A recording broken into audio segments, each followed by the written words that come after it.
Bom, eu acho interessante a gente trazer a gente separou um vídeo aqui, né, que fala um pouquinho sobre como funciona o sistema de geração distribuída, né, como é que funcionam as tarifas e as propostas.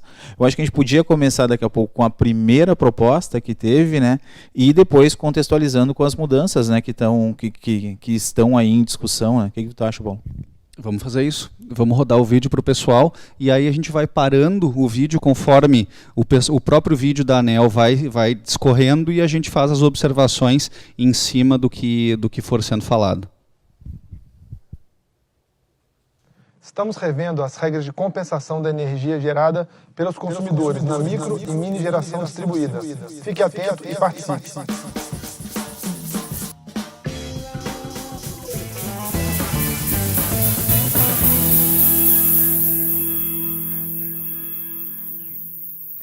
Olá, eu sou Rodrigo Limpe, um dos diretores da Agência Nacional de Energia Elétrica.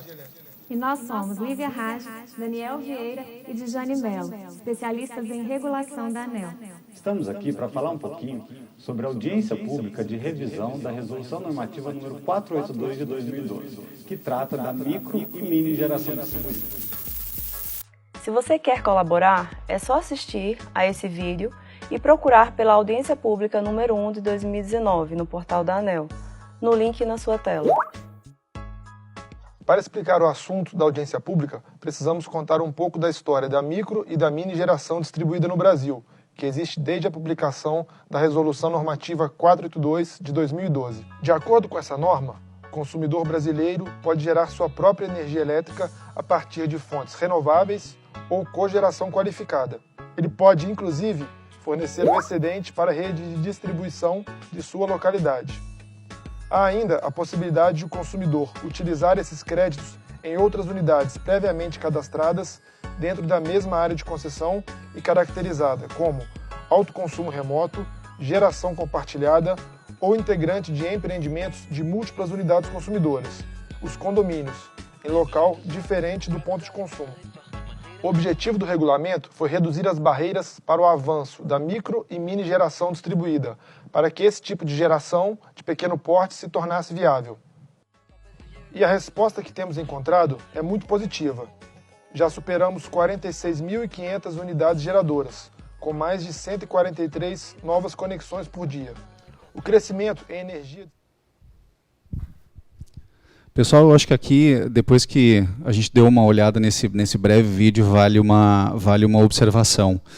Vocês percebem que o presidente da ANEEL, ele fala a injeção na rede do excedente que for produzido pela usina de geração.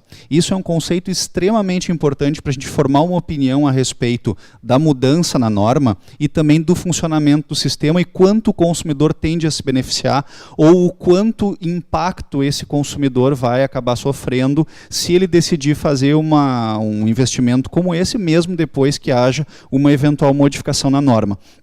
Então vamos pegar um exemplo, se um consumidor, por exemplo, ele consome normalmente 2.000 kWh por mês e ele decide fazer um investimento numa usina de geração fotovoltaica, por exemplo, ele naturalmente vai fazer o dimensionamento para uma usina que gere 2.000 kWh por mês, que é o consumo dele. Se por acaso quando essa quantidade de energia estiver sendo gerada, primeiro ela vai circular por dentro da unidade consumidora, procurando ponto de consumo dentro da própria unidade consumidora. O que exceder aquela quantidade de energia que estiver sendo consumida pela unidade, aquela parcela da energia gerada, que excedeu o consumo, é que vai ser injetada na rede.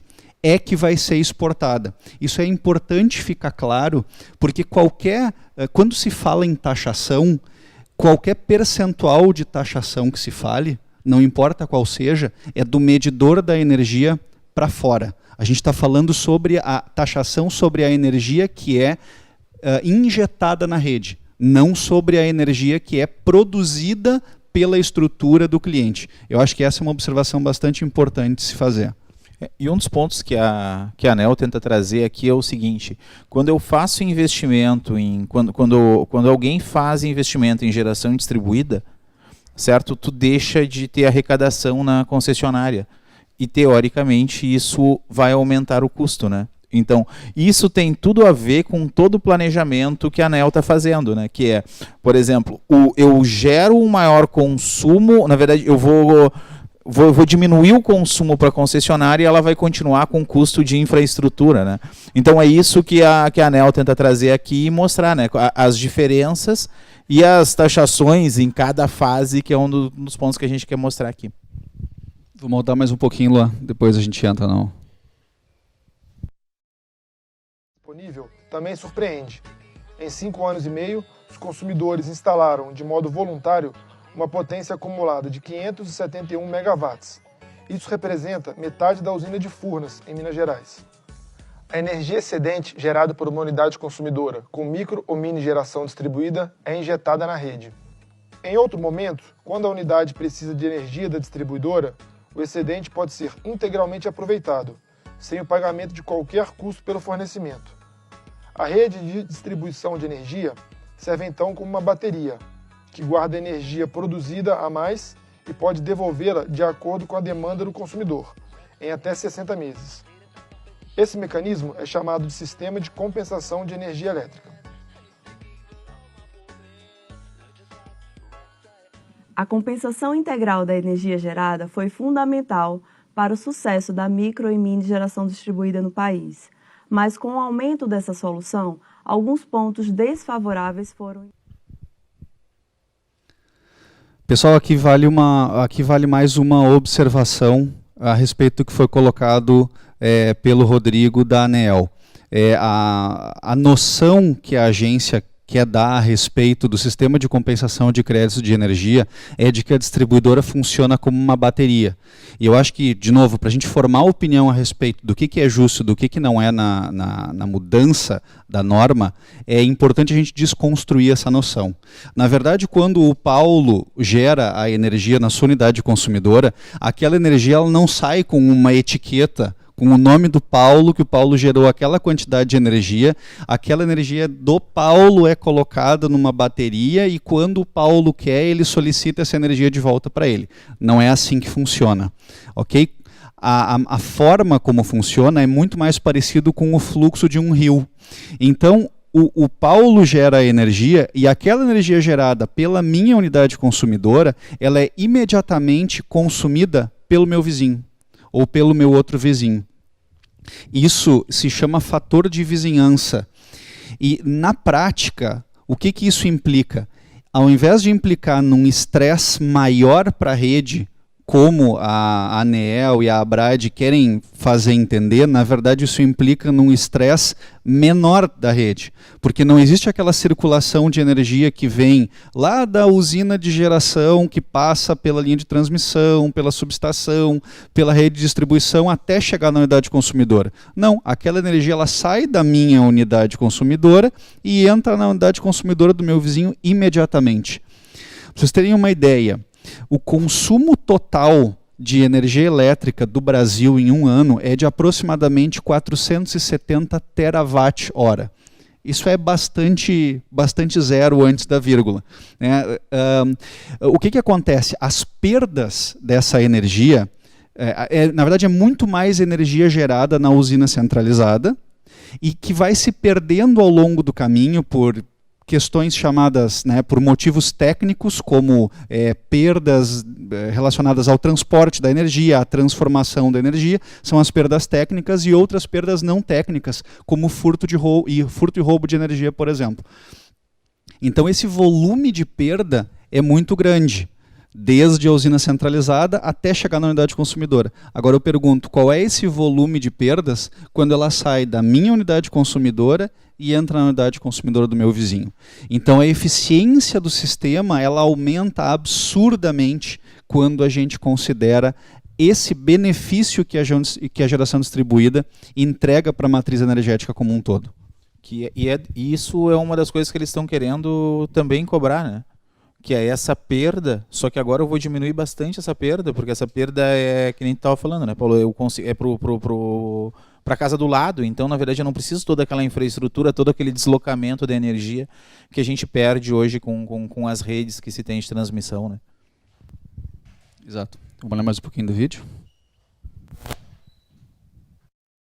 Identificados. Chegamos então a um impasse. De um lado, as distribuidoras alegam que o atual sistema de compensação de energia elétrica impede uma remuneração adequada do uso da rede de distribuição, uma vez que a rede utilizada por todos é paga pelos consumidores que não possuem geração própria.